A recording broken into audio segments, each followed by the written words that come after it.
Wouldn't it be nice if we really did live in a world that was black and white, and we could write a nice code of ethics down and it would cure all our problems? Um, that's not really how it works. Our CEOs are no more or less ethical than the average man or woman, and almost every one of them would agree to endorse any reasonable code of ethics. And yet many, if not most of them, would be forced to violate it before the ink was dry, victims of an uncoordinated conspiracy that arises not from bad faith, but as a sum of collective expectations.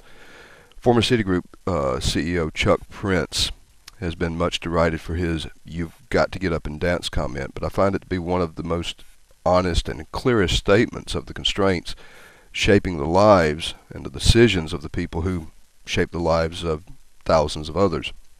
The current financial crisis was not a complete surprise. Banks simply could not stop competing to offer the most ridiculous products because larger and larger profits were coming from them.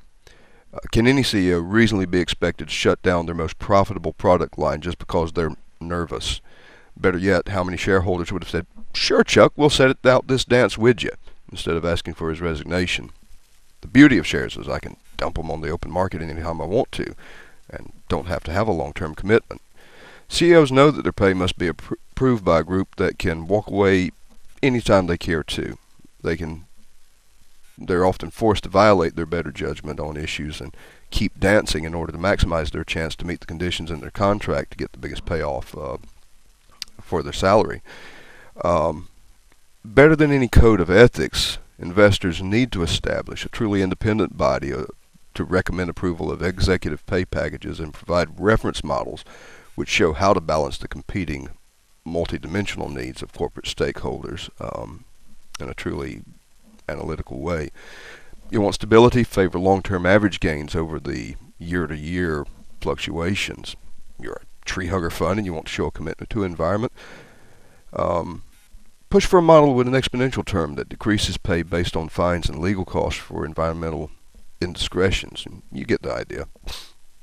We have an option on we can value options on an arbitrary bundle of futures in different currencies, multiple interest rates, different delivery dates, even several years apart.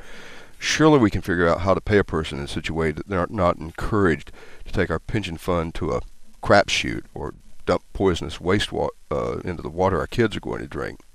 This is also in the best interest of investors as well, as they'll retain not only the right to shop around for the best short-term gains while gaining benefits of knowing that each of their options is going to be built for long-term stability, and they won't be jumping from sinking ship to sinking ship in a succession of short-term bubbles.